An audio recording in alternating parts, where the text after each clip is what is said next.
Valérie qui demandait: «J'ai un gros souci avec la particule ga et en particulier, je la confonds avec la particule o. Mon erreur, c'est peut-être de chercher une correspondance en français avec cette particule de sujet.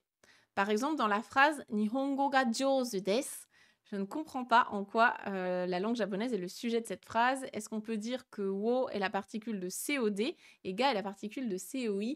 Non, je suis désolée Valérie. Alors, je vais essayer de t'expliquer le plus simplement possible. O, donc la particule qui s'écrit avec le hiragana wo, mais qui se retranscrit plutôt O sans le W, on n'insiste pas trop sur le W. O, c'est la particule de COD en japonais. Ça veut dire le complément d'objet direct. C'est un objet sur lequel tu réalises une action. Par exemple, ringo o tabemasu, je mange une pomme. Qu'est-ce que je mange? Une pomme. C'est l'objet sur lequel je fais l'action de manger. Ringo tabemasu. Nihongo o benkyou shimasu. J'étudie quoi? La langue japonaise. C'est l'objet, entre guillemets, que j'étudie. Nihongo o benkyou shimasu. Wo, c'est donc la particule de COD. Ça, en général, quand on est à l'aise avec le concept de COD en français, je suis désolée, hein, ça va vous faire revenir dans vos cours de français de l'époque, peut-être collège ou quoi.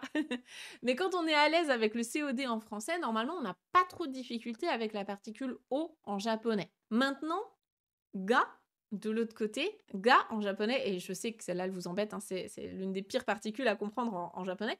Ga, c'est la particule de sujet. Je dis bien sujet et pas thème. Le thème en japonais, c'est la particule wa. C'est un thème sur lequel on donne une information.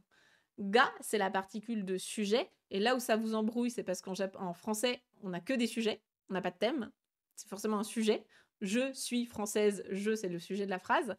En japonais, ga, c'est un sujet qui réalise une action dans la phrase, ou bien en tout cas sur lequel on va donner une info, mais le sujet est plus fort que le thème. Donc ici, dans la phrase de Valérie qui nous pose la question, pourquoi dans Nihongo ga jōzu desu, pourquoi Nihongo c'est le sujet?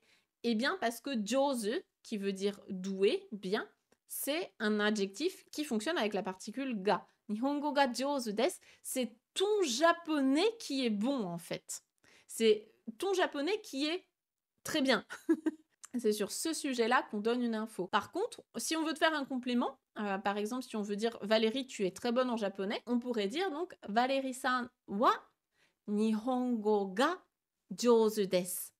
En ce qui concerne Valérie, ton japonais, le japonais est bon, le japonais est doué. Donc Valérie, c'est le thème de la phrase sur lequel on donne une info, mais vraiment ce qui ressort le plus, c'est Nihongo. Nihongo ga jōzu desu. Ton japonais, il est bon. Moi, ce que je dis aux élèves qui sont vraiment débutants, pour pas vous embrouiller, mais je sais que c'est ça qui t'a embêté parce que tu as envie d'aller plus loin, et c'est tout à ton honneur, mais moi j'aime bien donner les informations, un niveau suffisant d'informations pour comprendre et pour vous débrouiller avec, et ensuite quand on monte au niveau, là on peut aller plus loin dans les explications, c'est vraiment pour que ça vous embrouille pas au début.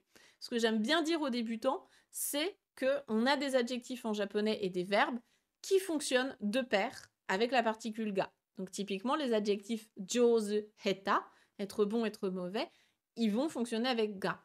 Les adjectifs suki, kirai, donc aimer, détester, ils fonctionnent avec la particule ga. Les verbes arimasu, imasu, il y a quelqu'un, il y a quelque chose, ça fonctionne également avec la particule ga. Et au tout début, vraiment, à un niveau GLPT5, j'aime bien en rester là. C'est-à-dire, on prend cet adjectif ou ce verbe, on met la particule wa, ça fonctionne très bien, je suis déjà capable de faire mes phrases. Quand on arrive plus loin, au niveau N4 et même un petit peu plus avancé, là, on va envie d'avoir creusé. Tiens, du coup, pourquoi il y a des sujets et des thèmes? C'est quoi la différence? Pourquoi est-ce que parfois je peux faire la même phrase avec la particule ga et la particule wa? Les deux sont OK, mais il y a quand même une subtilité entre les deux. Tout ça, c'est une réalité, ça existe. Mais c'est un petit peu derrière le rideau, tu vois. C'est une fois que tu es à l'aise avec tes petites phrases, tu sais faire tes conversations basiques et tout, tu te sens à l'aise avec ça, ben ensuite tu vas pousser le rideau et tu vas voir qu'il y a tout un nouveau monde de grammaire derrière.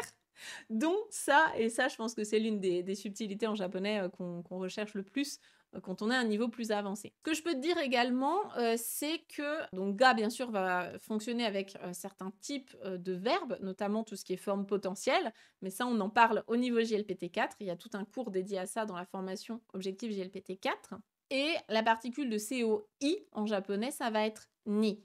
Donc je donne à quelqu'un, c'est par exemple je donne à un ami, ce sera bien tomodachi ni, par exemple donner un cadeau, purezento o agemasu. Le cadeau, c'est l'objet que j'offre, c'est le COD, hein, purezento o agemasu, et je le donne à qui? Tomodachi. Tomodachi ni purezento o agemasu. Pour récapituler, o, c'est la particule de COD, l'objet direct sur lequel tu fais une action. Ga, c'est la particule de sujet. Donc le sujet, c'est ce qu'il y a de plus fort normalement. Wa, c'est la particule de thème, ce sur quoi tu vas donner une information dans ta phrase. Et ni, c'est la particule de COI, le complément d'objet indirect. Une dernière info aussi qui peut être utile, c'est la différence entre les verbes transitifs et les verbes intransitifs. J'ai fait une vidéo à ce sujet sur la chaîne YouTube.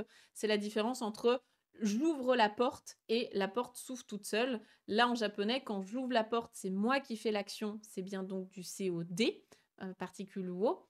Et la porte s'ouvre toute seule. Là, c'est le sujet qui fait l'action tout seul. Je n'interviens pas. Là, ce sera la particule ga. Donc, je te renvoie vers la vidéo sur les verbes transitifs et intransitifs pour aller plus loin.